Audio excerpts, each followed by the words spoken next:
Hi all, ఎలా ఉన్నారండి అందరూ?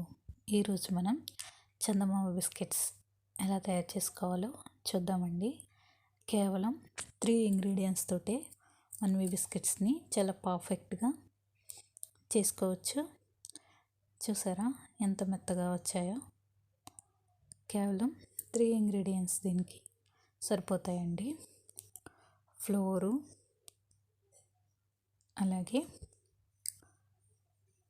నేనైతే 3 కప్స్ తీసుకున్నానండి.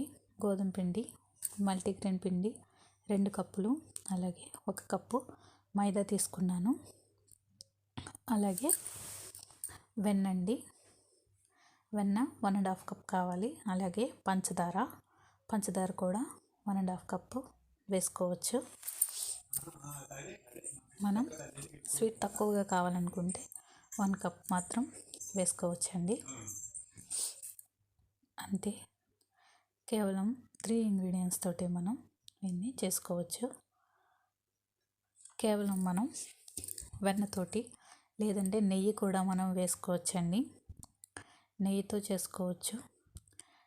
కేవలం మనం నెయ్యితో కానీ వెన్నతో కానీ మాత్రమే కలుపుకోవాలి. గోధుమ పిండిలాగా ఉండాలి. దాన్ని మనం చేతితో ఇలా ఒత్తుకొని ఒక గ్లాస్తో కానీ లేదంటే ఒక పెద్ద మూతతో కానీ ఈ షేప్లో మనం తయారు చేసుకోవచ్చండి. వాటర్ కానీ పాలు కానీ ఏమీ యాడ్ చేయకూడదు.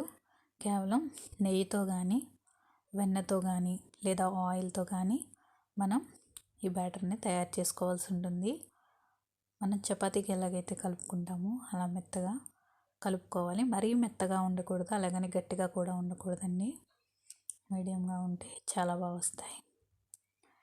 నేనైతే ఓవెన్లో కాకుండా మామూలుగా పెడుతున్నానండి. కింద ఇసుక వేసుకొని దానిపైన ఒక ప్లేట్లో బిస్కెట్స్ పెట్టుకొని పెట్టానండి. మీరు కూడా ఒకసారి ట్రై చేయండి. Please do subscribe.